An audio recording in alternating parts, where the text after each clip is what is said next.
Hey, Sox fans. Welcome to Good Guys Talk Back, a local fan-centric Chicago White Sox podcast, hosted by Nick Murawski and Pat Hester. Hey, Sox fans. Welcome back to Good Guys Talk Back. Hey, it's episode 325. We've been off for about a month. World Series is over. The off season is officially going on now for our Chicago White Sox. We're going to break down the playoffs, how October has been going for you. Pat's going to try to figure out the technology and join us whenever he gets things in order. You know, when you're gone from a podcast for 3 to 4 weeks, sometimes there's tech bugs that sneak up. So I think Pat's going to figure things out. But it is so great to be back with you. Thank you so much for joining us. We are doing this live on the Good Guys Talk Back YouTube channel. Subscribe to that channel. We'll be, every other week in the off season, getting you ready for the winter meetings and all the different stuff that happens through December and beyond. This podcast, you can find the audio absolutely everywhere you find your podcasts. We are on Twitter X at Good Guys TB. We're going to be starting our 8th season in a few weeks, believe it or not. Once those winter meetings hit, we'll be on season 8. And I think in this entire time we've been doing Good Guys Talk Back, this was the longest stretch that we had off. So it's good to be back talking playoffs. What the offseason has felt like, especially on the outside looking in, but always a treat, my friend, to be back talking Sox baseball with you. Hello, Pat Hester. Good evening. Obviously, it's been a little rust. The computer didn't want to quite cooperate. My apologies. How are you? I am great, man. You're good? Yeah, I'm doing well. Missed interacting with folks, but it was kind of nice to step away and just kind of lick the wounds after another rough season. I think it really was the longest we've been gone, but it just sometimes you have to do it. You got to hit the reset, but you had to flush it. We just had to take a page out of Pedro's book and just flush it for 4 weeks in a row. But it's good to be back and it's good to talk. And I was honestly, and I my apologies. I missed maybe what you said in the beginning there because technical difficulties. But I found myself enthralled with the playoffs and into the World Series. Was just as a baseball fan, it was quite magical. The World Series in itself, if you just want to look at that as a microcosm, was maybe one of the better ones I've ever watched, in terms of an entire series, in terms of a couple games, some extreme drama and highs and lows. And boy, you really couldn't ask for much more if you're a baseball fan. And I don't know where your rooting interest lies, but I was so glad to see Cito Gaston's Blue Jays lose. It made my heart sing. Cito Gaston hasn't managed the team in quite some time, but I'll never forgive the Blue Jays for what they did to me in 1993. Boy. So go Dodgers, go Team America is what I say. Wow, you were really rooting for the Dodgers? Yeah, we hadn't checked in. Wow, you were all the way on LA, huh? Yes. Wow. I love LA is what I was saying, singing the praises of the Dodgers all the way to Betty by time last night. Yeah. I'm sorry. I really couldn't. I had no in the AL Central or the AL Championship Series between Seattle and the Blue Jays. You had a team that ruined me in 1993 and then a team that broke my heart in 2000. How could I root for either of those teams? I couldn't do it. So this is how I was able to do it. I despise teams that just go by championships. I can't stand it. And, I was in awe of what those players were doing. What Yamamoto did in game 6 and then coming back less than 24 hours. And, you can't take anything away from the clutch performances. I mean, that's the thing with the Dodgers is they are so stacked that they can get punched, they can get beat up, but you're not going to knock them out. Mm-hmm. They just have too much depth, and they've been there. Guys like Max Muncy and Kiki Hernandez, guys that have been there for a while now. I mean, and they've been playoff weather tested, and I needed to see. They got their World Series last year. Shohei did. That's wonderful. I had no interest in seeing them win. Not an out. I was really pulling for Seattle. They've never made it to the World Series. That would be a great story. I get the personal feelings, especially with the Blue Jays when they kept throwing 1993 around, having been 93, and all of those memories about that 93 White Sox team. Really where our podcast name comes from. Good guys wear black. I think that might have been coined in maybe 92.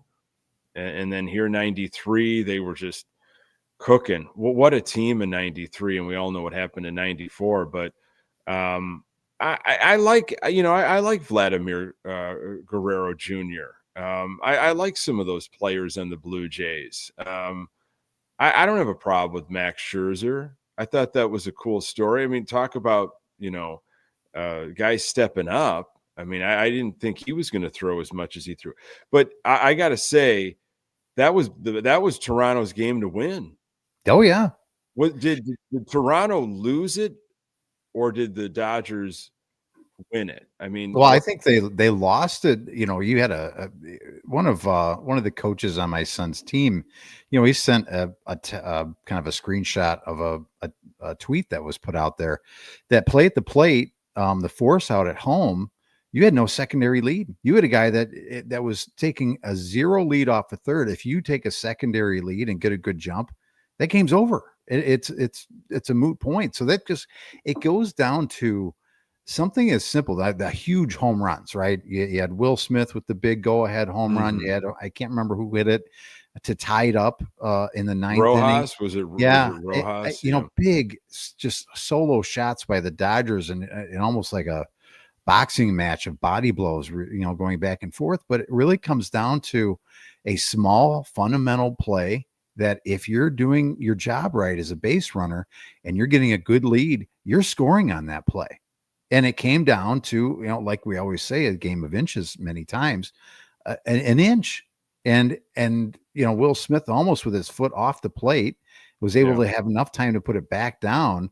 And it was the right call. But my goodness, I would say the Blue Jays really lost it. They lost Game 7. And you have the Dodgers on the ropes right where you want them. You're going back home to Toronto. You got to win one of two at home. And you can't muster it up. And boy, oh boy, it's heart of champions. And I get it. I understand why people, and you're not alone. A lot of people not liking what the Dodgers have been doing because of the dollars that they're able to spend on players, and they just go and get what they want. And it's a little bit, probably, and I don't want to speak for you. I'll speak for me. You are envious of it, right? You wish your team was able and had the ability to do that, but it's also not like the Dodgers are doing anything illegal. They're playing within the confines of the rules. They're not doing something nefarious. It's out there for them to do. Other teams, if they had the means, could do the same types of things. So, a lot of cool stuff, from that series, from the playoffs in general. What about Will Smith? I didn't realize this. This guy's won a World Series championship the last 6 years. Did you realize this? I did not. I did so not. He was with the Dodgers in 2020 when they won. He played with the Braves in 21, with Houston in 2022, with Texas in 23, and then last 2 years with the Dodgers. That's crazy. How would you like that? 6 world championships in 6 years. Wow. Now that's why I wanted Toronto to win even more. He's had his fill. It's enough already. What a greedy SOB. Jeez, man, just gosh, more. Oh boy. Well, and I know, you and I, there's no love lost for the North Side team. I took great joy out of the Cubs getting bounced from the playoffs. Sorry if that makes me petty or small. But obviously, you know how I am as a fan, Nick. I'm rooting against two teams that had nothing to do with my life in 2000 and in 1993, and I still take joy in the Cubs getting bounced from a playoffs. Yeah, I was going to ask you about that. I think we might have had some texts back and forth. Did you feel, were you getting a little scared when it got to a tie series in Milwaukee?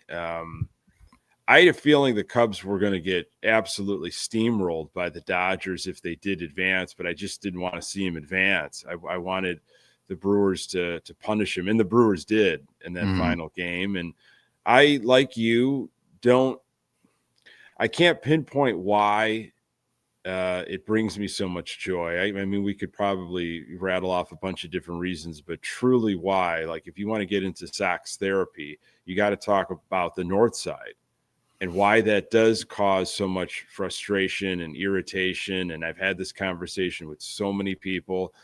And oftentimes a lot of Cub fans will say, Sox fans are the ones that are always hating. Sox fans are the always ones that are, wanting ill will towards us. We just want, we just want what's good for Chicago. And I think that I don't find that to be accurate. But sometimes I do have to look myself in the mirror and say, why is it that I just have so much dislike for the North Side and their success and I think it comes down to the more successful they are, it steals the spotlight from our Sox, a spotlight that is pretty dim, to begin with. There's not much there. And I want them so removed from the conversation because, it's a big enough city to hold two teams, but you wouldn't realize it by the way the national media is and so the Sox aren't doing themselves any favors because they have been irrelevant for the last several years with how they're playing, and they need to pick it up. But hey, I said to my Cub friends, at least was that exciting for you? I mean, I know there's disappointment, but I felt like they were playing with house money. They went further than I think they thought they were going to go. I think that's fair, and I would argue, if you're looking at what separates most teams from the last two standing, the Toronto Blue Jays and the Dodgers, and maybe where other teams are going to need to pick it up a little bit is the just pure star power they had on both the Toronto Blue Jays and in the Dodgers dugouts, and I just don't think. The Brewers, I mean, they had a fantastic season. They played, I think, above their heads a little bit. They don't have star power like those two teams that you can lean on day in and day out, right? You can lean on a Shohei Ohtani day in and day out. You can lean on a Freddie Freeman day in and day out. You can lean on those guys. Whereas, the Brewers and teams like the Cubs that are very good teams. I'm not taking anything away from them. They're very good teams, but I just don't see we've got 2 or 3 superstars on our team. And I think that's what separates, just the average teams from the great teams in baseball. Well, who were superstars on Toronto's team? I would say Vladimir Guerrero Jr. is a superstar. Wouldn't you? I'd put him in that category. I don't know. Yeah, I don't know if I'm putting him in superstar, but he is absolutely star. He stepped up. I mean, he performed on the big stage. But outside of that, who was the guy that's got the most hits now and postseason hit? Clement. I'm sorry, I haven't heard of the guy. I would say George Springer. It would be someone that would be someone that he's getting a little long in the tooth. Yeah, but I would still, when he was healthy, and I would also put in when he's healthy a Bo Bichette, and that maybe not superstar, but very, all-star caliber. Like, I mean, what a performer! A guy who how many games did he miss? 30-something games coming into the postseason, and the way he delivered in moments. I mean, that Game 7 3-run homer. I was thinking about this, and I don't know how to. You can't quantify it, I guess, but it is some TWTW.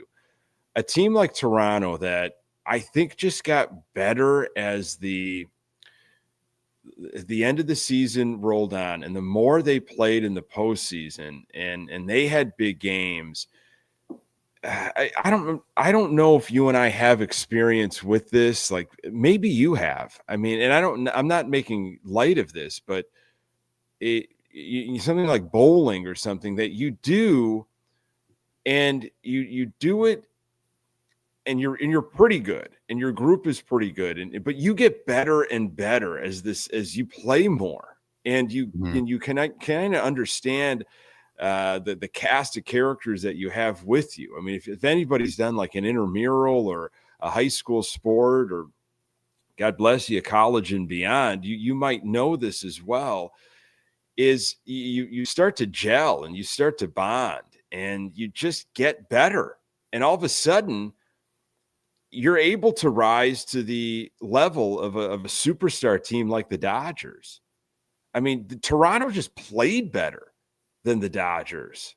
They really did. I can't get away from the fact that Toronto just simply lost that. I don't think LA won it. Obviously they did, but you get what I mean. Like, I just think Toronto lost that. And I mean, why do you think that is? It's just, the lack of being in that type of moment. You got guys in the Dodgers dugout that have kind of been there, done that. They've been in these situations before. You've got a lot of experience in big playoff games, and whereas in Toronto you just don't. I mean, do you think that has something to do with it, the experience that these guys have versus and I wouldn't want to say choke. I don't know if they choked it away. It's just, boy, you let a couple things go another way against a team like that. You got to do what we've always talked about. You got to step on throats and not give them an inch. And not with Toronto continue to give them inches. Yeah, and you're right with that play at that bang play where Rojas, he slipped, he double clutched, and if that runner at third, had that secondary, that bounce off the bag even further, his lead extended, when that pitch was thrown, knowing fully well that he can get back. That's probably on the third base coach too. He's in. That was such a close play. Scott, and by the way, hello to Howard and Scott and Sydney. Thank you so much for joining us here early on live in this episode 325 as we are back after a month off. We're talking postseason. We're talking a very exciting, thrilling World Series. I mean, do you miss baseball now, Pat? Do you feel like I could have seen that series go, 9-13. Like, let's keep going. Like, would it be funny if they got to the extra innings and they're like, you know what? Let's make this a 9-game series. Let's go.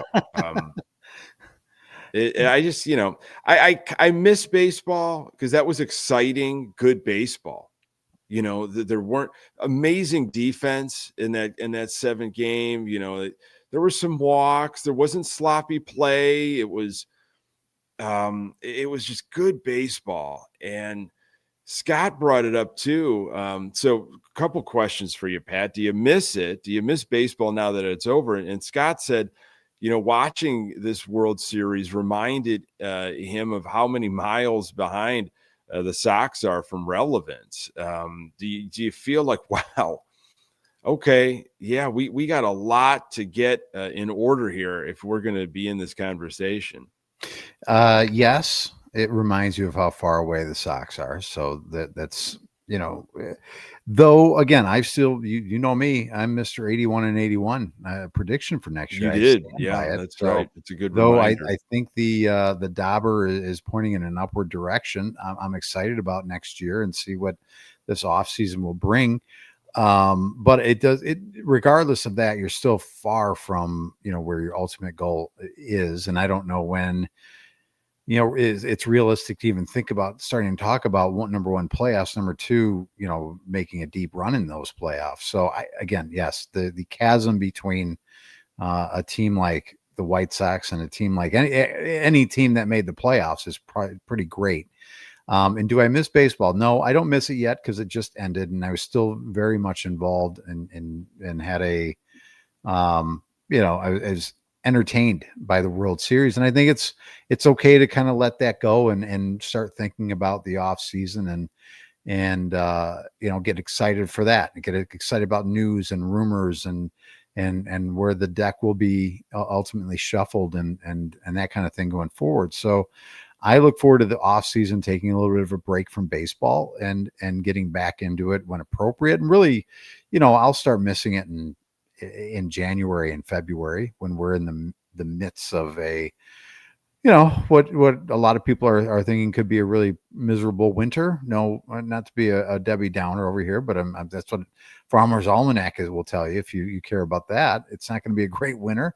And that's when I'll really look forward to it is then you'll start thinking about the warmth of a summer day on the South Side and a hot dog and a cold beer in my situation. So yeah, I don't miss it yet. I what say you? I mean, I know that our White Sox haven't played for some time, but are you in the miss stage yet of baseball?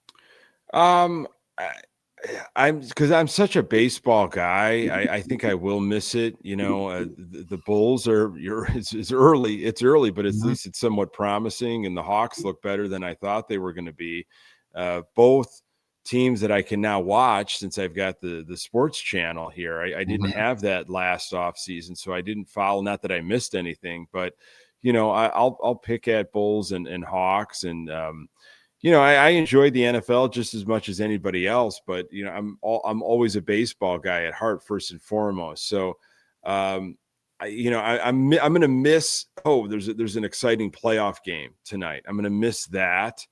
But truly, I do miss, not that I necessarily miss the brand of White Sox baseball, but I think to Scott's point and what we just, what you just talked about, I miss so much a relevant White Sox team. Mm-hmm. That's what I ultimately, when it comes down to, we obviously talked a lot about the 20th anniversary of the World Series, the 05 team, this whole past season, along with the 125 years and October 26th. We just missed it a few days ago. That was the true 20th anniversary when our White Sox were World Series champions. And so, again, another opportunity to reflect on that. Wow, it's been 20 years, and I just can't.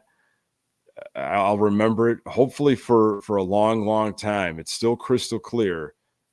Sitting in my parents' living room area, my parents, one of my brothers were there just on the edge of our seats when that happened.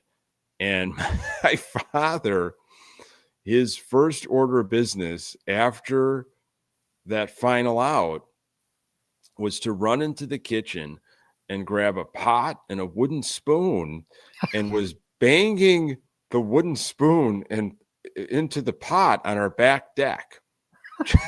That was what I've never heard this story before. This is what Ted did. Yeah.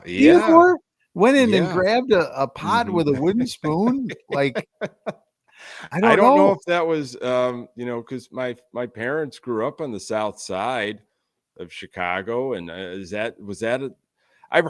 heard since then. I've heard a few other people talk about celebrating with a pot and spoon, like wood spoon, and just like banging it and clanging it and celebrating. And that's what he did. Yeah, that makes me chuckle. Like, how many raps did he give the pot? It was at least it was like a cowbell. Was it a cowbell situation? It was kind of like a cowbell. He took a wooden spoon to the pot and just kind of almost like a dinner call almost, but it was just more of a celebratory thing. And I'll never forget that. And then I think he fielded a call from an old friend of his that was living in Arizona at the time that grew up a White Sox fan.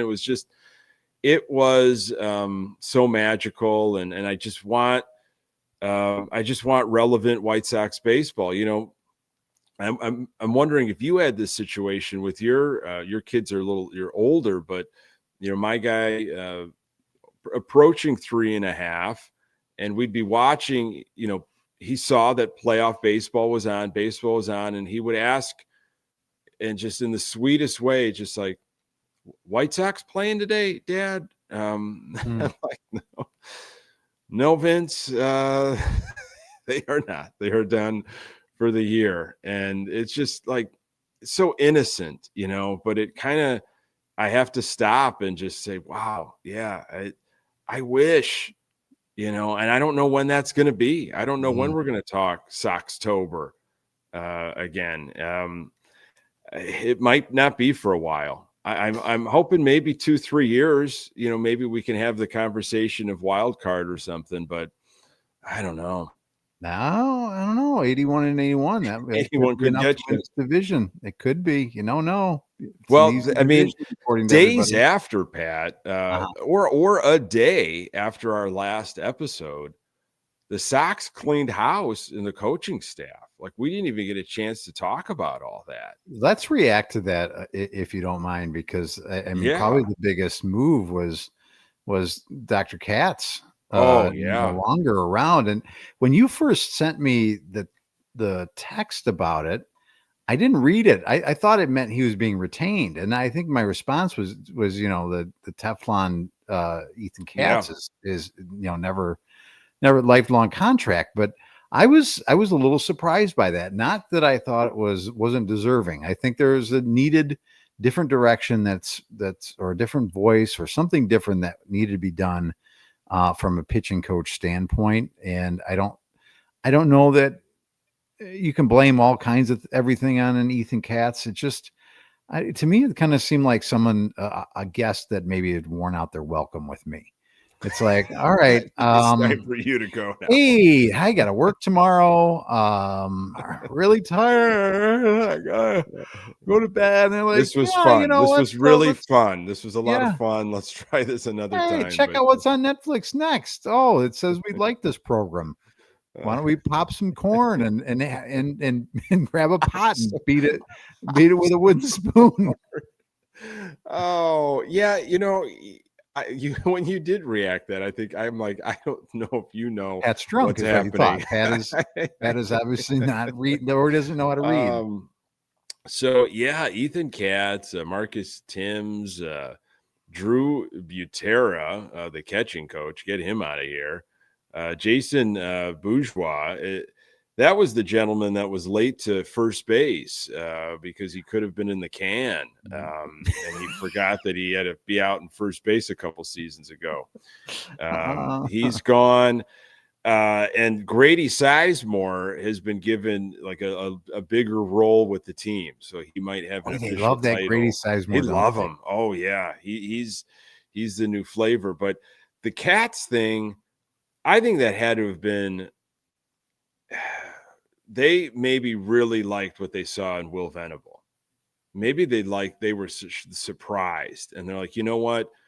You tell me. And they probably said this to him in September or maybe sooner. You tell me.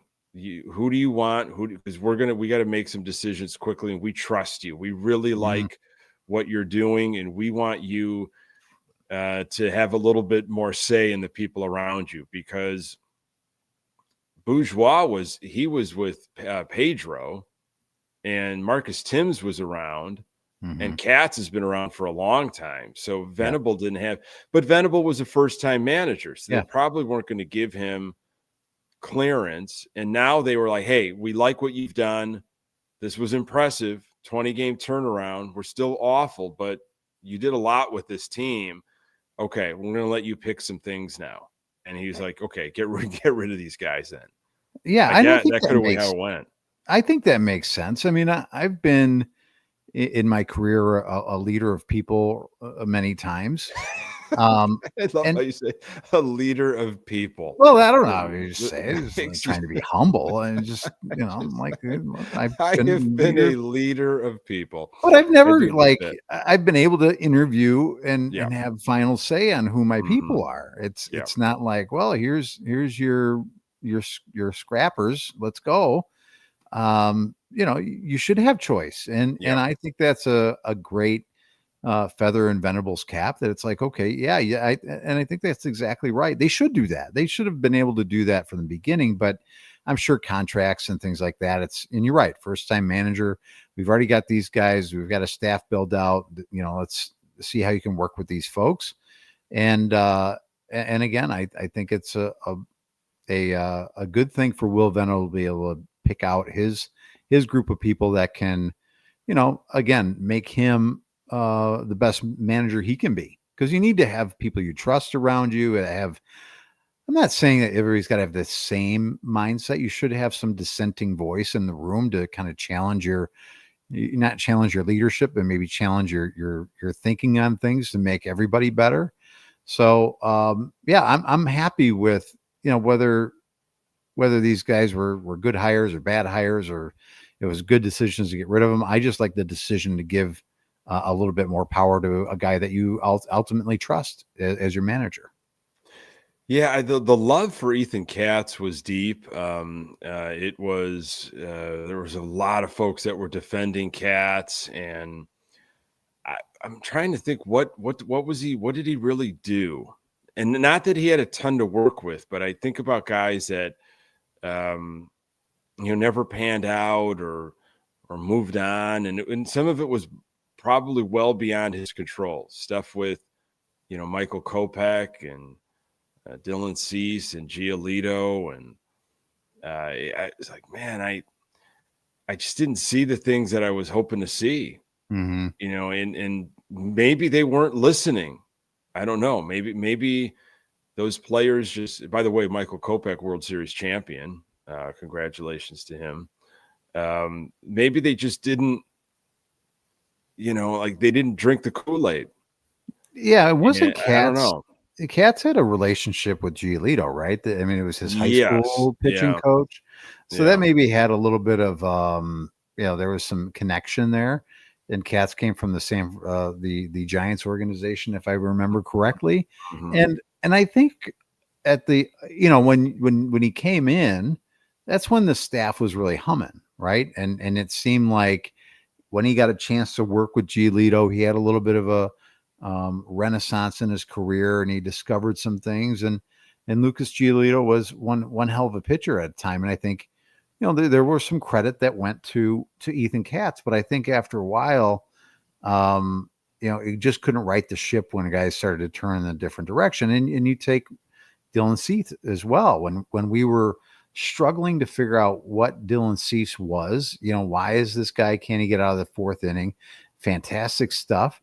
And I think he got Cease to a point where, he was a Cy Young runner-up. Right? Yeah. So there were some things that I think that you can tip your cap to and give some credit to an Ethan Katz, but it just wasn't it wasn't consistent enough, with that staff, and it seemed to fall apart. And obviously when Lance Lynn left, and I don't know if it was directed at Ethan Katz, but there's a lot of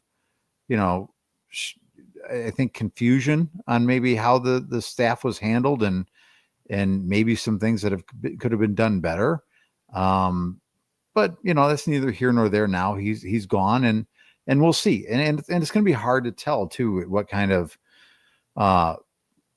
coach you really have when the next one comes in, because you're going to be working with a lot of young pitchers and kind of working from the ground floor with many of them. Yeah, this is where you're going to hear different names soon, and people are going to be jumping all over this guy because he could be this is like the offensive coordinator thing. If I could make a comparison, when NFL coaches are axed and you start thinking about, well, who's going to fill these jobs, and everybody gets all in a lather about, a Matt Nagy type of guy, and Adam Gase. Remember that name? Like, oh, he's a wizard. He's an offensive wizard, or the things of the schemes he's going to be able to do. It's just, this is the hot guy, and the guy who the Bears have right now. He was looked at that. Okay, so they got their guy. He was the man. He was the man with the marker, drawing up the amazing plays. But he had the tools to do it. He had the weapons, and I don't know where you're at with what the Bears are doing right now, but it's at least somewhat entertaining, I would say, compared to what they had last year. So you're going to hear a bunch of all these different, there's some college guys, and there's guys that, he's the way they analyze with the metrics, and they understand the new age of baseball and tunneling and all these different numbers, and that's all garbage. Nobody knows anything. I don't know anything. You don't know anything. So if somebody tells you, Fred Thompson from Vanderbilt, watch out for that guy. We want him. We want him as our pitching coach because this is what he does. Stop. Nobody knows. Okay. Don't, just relax. Everybody just relax, and don't pretend like you know somebody, that's somewhere in Chattanooga or something that is the next best thing. You don't know that. Nobody knows that. So let's all just take a breath. We'll figure that out together, and we'll all pretend like, oh yeah, I think he's going to do wonders. No one knows. Yeah. We'll find out. And Howard, who's man, his fingers must be like smoking hot right now. He's typing in the chat like a crazy man. And he put in here somewhere along there it is. What he thinks is, what got Cats out was the 30 games of the last season that they were leading in the 6th inning and ultimately lost. So, that's a lot. There's the bullpen, right? Is how the Sox really have had, one of the worst bullpens over the last several years. And that's what the 1-run games and the games lost late is probably a good indicator of what ultimately spelled Cats' doom. Yeah, this is a blurb from Scott Merkin. He had a couple write-ups recently on what to look at in the offseason for the White Sox, and Merkin spoke directly to the bullpen. What kind of help do the White Sox need, and will they be active in free agency? Merkin says the bullpen will be an area of attention at the forefront of the White Sox spending plan. They have good younger arms in place with Jordan Leisure, Mike Vassell, and Grant Taylor, assuming Taylor doesn't move to the rotation. But after finishing a combined 23 and 58 in games decided by 1 or 2 runs and losing a total of 30 when leading after 6 innings, the White Sox need a veteran leverage arm or 2. Yeah, that's not good. And so we all knew it. But Merkin puts it in black and white. You got to do something about the bullpen. And I'm not saying going out to, spend billions of dollars on the bullpen like they did back in 2020 or 2021. It's got to be, you got to be purposeful. You have to be intentional. Sometimes arms emerge often in spring training. The shelf life is short for bullpen. You have to have a short memory, and organizations have to be very open-minded. If you have your heart set on certain guys, you could miss something that's happening right in front of you as it emerges in Arizona or what have you. So you got to be creative, but you've got to just think about that. Think about that for a second. They lost 30 games when leading after 6 innings. You get 10 to 12 of those back. Mm-hmm. Things are looking really different. You're talking about a 70-win team. Yeah. That's 20-game swing, right? You win 10 of those. I mean, that's something right there. And, it's going to be, I've said it many times, my thoughts on bullpens. When you go out and buy a bullpen, I haven't really ever seen it work well. At least it's not sustainable, seemingly. But again, I think you're in such a a bad spot that you can't help but not throw money at the problem. So we'll see how this year pans out. I'd much rather be in the development of young arms in a bullpen and really work at it to work your own and build your own from a bullpen and spend your big money in other areas. But I don't know that the Sox have that luxury because it's so bare in there that I think you have to fill up the cupboards as best you can with some dollars. Yeah, I've got a list of some free agents, upcoming here. David Robertson's going to be a free agent, Pat. He's 40 years old. Yeah. I mean, how long can that man continue to pitch? Tommy Kahnle could be available. Let's get some old names back here. There's plentiful. Tim Hill.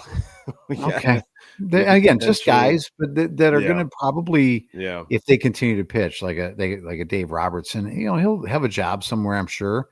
But those aren't guys, and you could rattle off 1,000 names, Nick, and I'm probably not going to recognize too many of them. But that's where the trick bag is at. It's like, okay, if we got this guy, that would solidify it. That puts a veteran presence there that we can really count on. Those are the guys you give too much money to. And then ultimately there's no more lightning left in that bottle. And that's what I really, fear.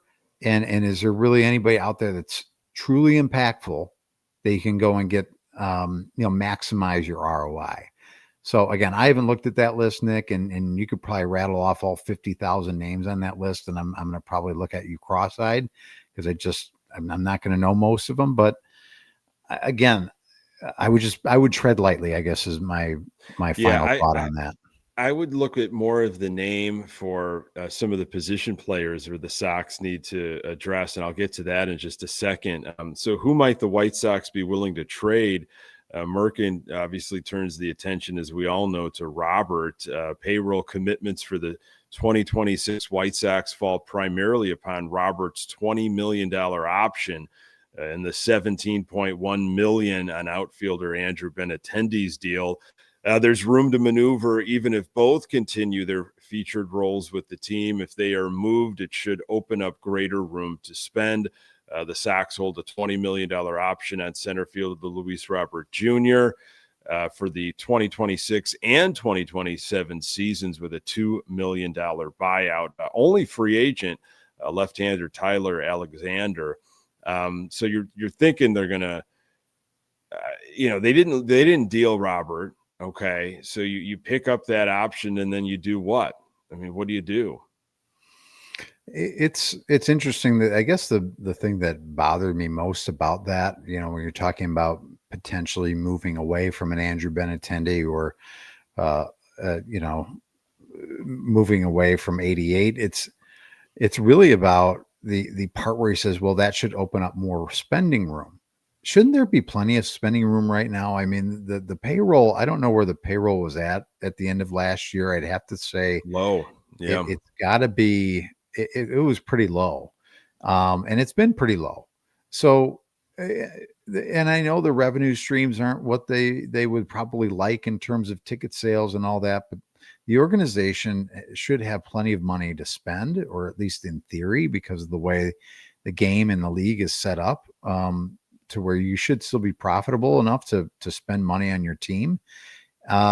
So again, that bothers me the most. Well, if we just did this, we'd have enough money to go out and do X, Y, and Z. I don't know. I go back and forth, and I think, I ended the season thinking, what's the benefit of moving off of Robert at this point? There really isn't one to me. I just pick up his option. What did you say? It's a $20 million option, and it's a $3 million buyout, if memory serves, something like that. Yeah, $2 million. Is that what you said? Yeah. So yeah, I get it. You could throw $2 million and just have him walk. I'd rather pay him $20 million and try and run it back in terms of, let's hope he has a great first half and try and trade and move him. And if you can't, maybe you get you maximize what you can out of him, and eventually it's just it's a car that runs out of gas, and you just leave it on the side of the road. I honestly, I don't know what else to really think about it, because I don't know. I get it. $2 million to a professional baseball team isn't that much. And if you really have had it with them, okay, fine. I'd rather roll the dice again and pick up the 20, especially because, again, the $20 million shouldn't impede you from going out and being active. And if it's bullpen that you need to spend on or whatever you want to go and do, that shouldn't change your plans in any way, shape, or form. Right? You know what I mean? Like, I don't think they should be sitting there going, well, if we just do this $2 million buyout, then we can really go after what we need to do. You need to spend more than $20 million to have an impact on this season anyway. Yeah. And they really should see if last year didn't hit them, man, we've got a core to build around. Some of these guys are really, it's a small sample size, but they're maybe more than what we anticipated this quickly. I mean, Colson Montgomery. I mean, I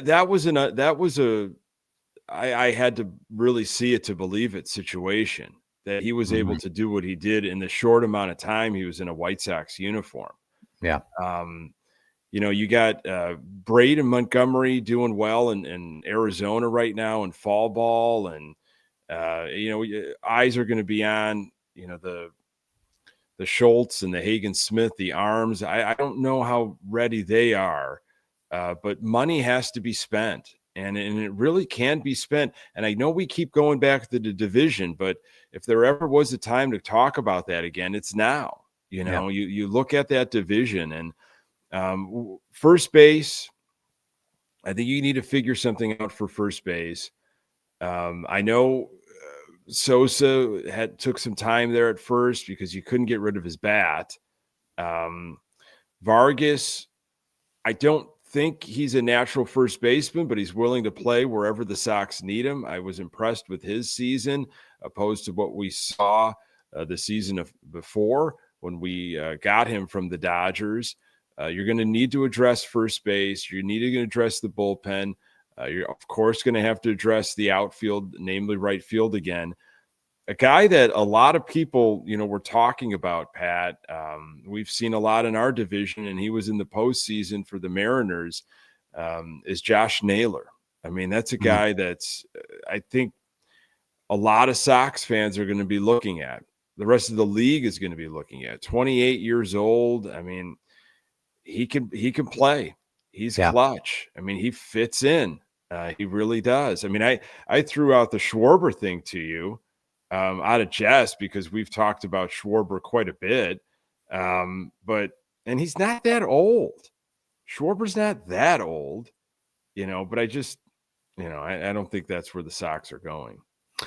Yeah, it will be, and I agree with you, like on the moves, and I'm less of a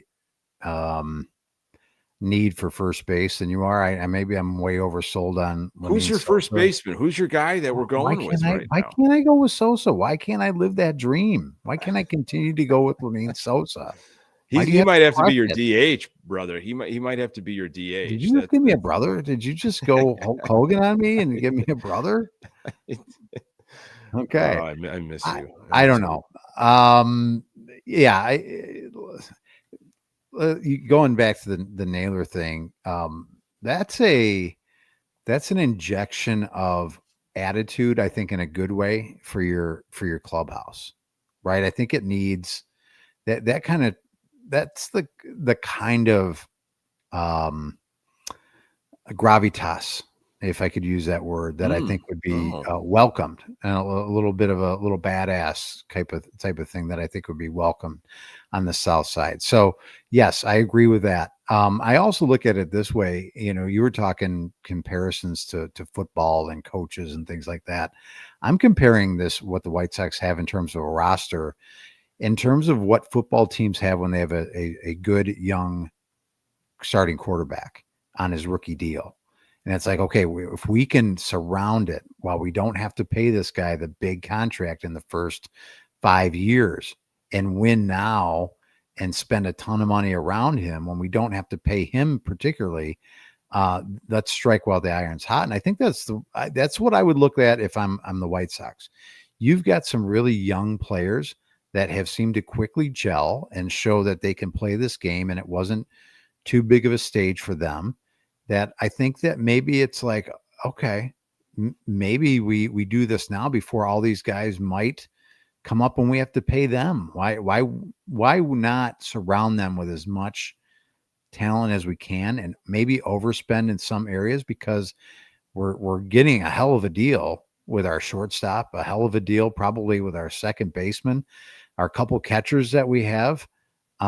Why not right now? And maybe you're paying higher dollar, and this kind of, let's remove the impending work stoppage. Let's just live in a world right now where we're not thinking about that, because I know that this all is there's an asterisk there because of what that might really be in the near future. But let's just say, okay, we're going to overspend on a short-term things right now and try and win a division.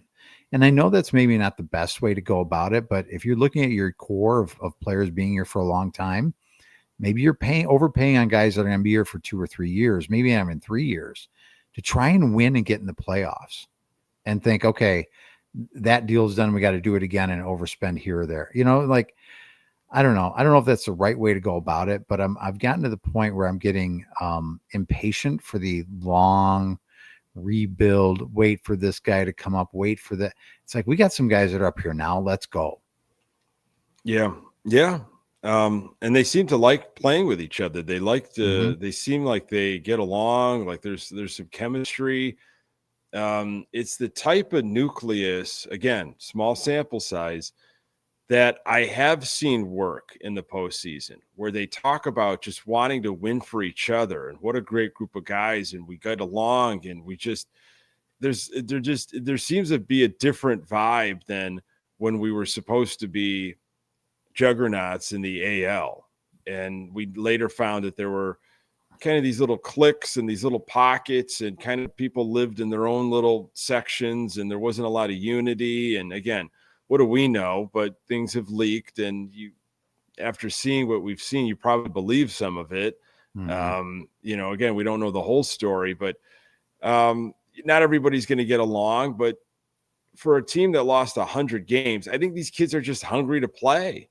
Yeah. Like there are very little expectations. I shouldn't say there are expectations on these guys. We heard a ton about Montgomery, but not what it was like when Moncada and Robert and Eloy and Kopech, when those guys were when those guys were coming up. Yeah. I mean, those were ridiculous expectations, and they got paid really well early on. Yeah. And I think that was the downfall.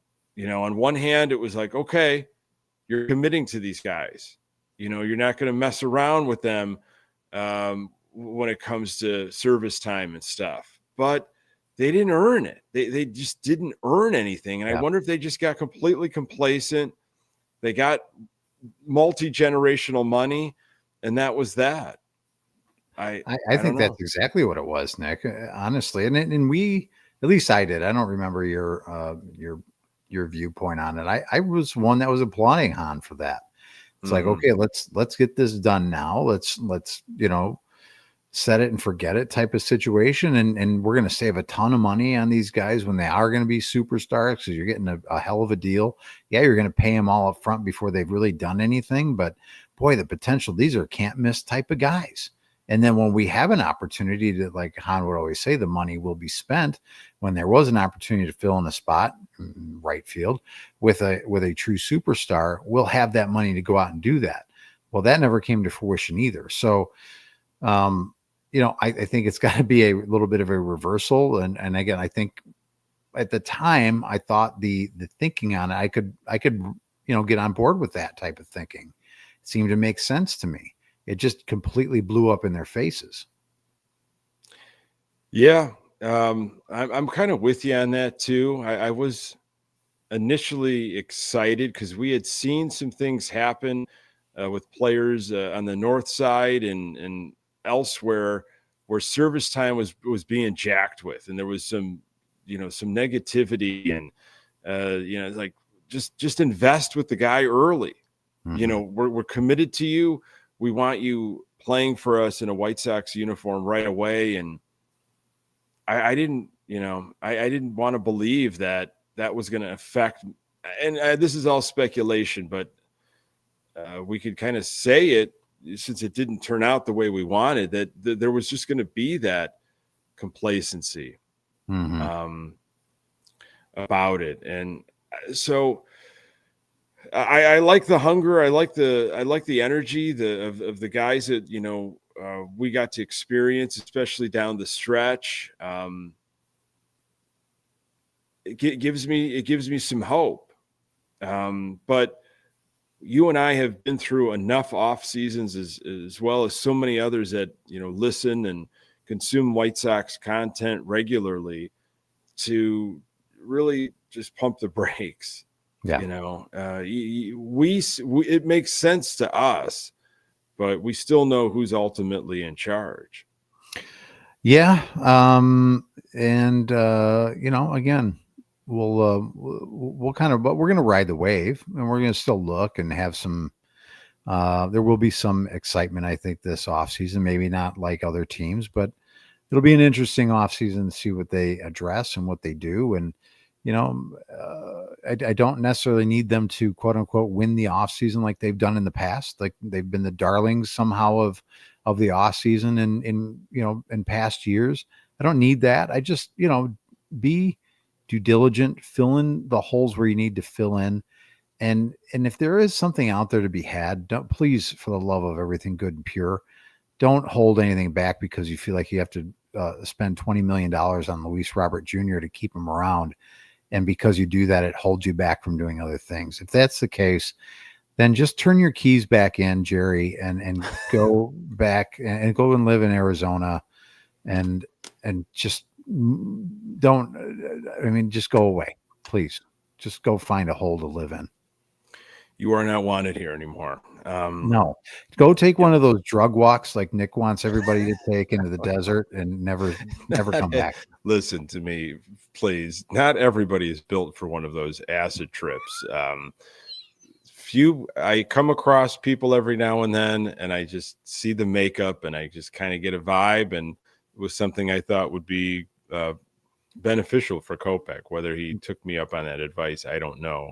But I'll tell you what, Pat, it is great though to get back talking to you. Missed interacting with all our Sox fans. We're going to be every other week, right, during now the off season.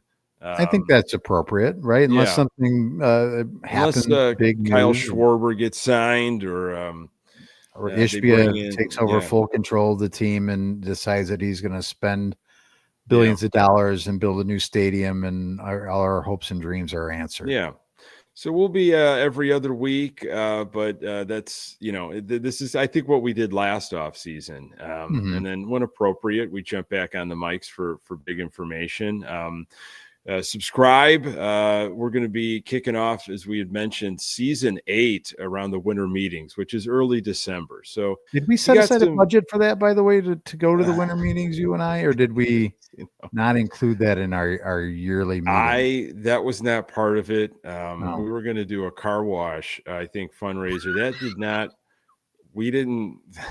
All the details didn't get figured out for that. Let's do the car wash deal next year. I'm going to try and get on those fat shots. You hear these people doing the fat shots? I want a fat shot. Okay. And then we'll go out and do some type of car wash shirtless. Yeah. Thing, and we'll raise enough money to go to the winter meetings. I still think we need to record. We're going to do a watch party. That's my goal for next season, for 2026. Okay. We are going to find an establishment. We're going to record an episode. It's probably going to be when the Sox are on the road, and then we're going to, encourage everybody to stick around. We'll watch the Sox game and have some fun. Okay. And maybe we can even loop in, some friends of the podcast. Maybe I can talk to, the good fine folks, Sox on Tap. I'm just throwing their name out there, and they don't even know about this. And we could maybe, maybe we'll make this a group outing thing. I like that. I think that would be a lot of fun. we've got a quote of the week. I'll get to in just a second that I think you're going to really enjoy, Pat, based off your prediction a month ago on our 2026 White Sox. But I want to thank everybody for jumping back in with us. Hopefully you had a wonderful October, wonderful Halloween, enjoyed the playoffs. We're getting into my favorite stretch here. November's my favorite month, Pat.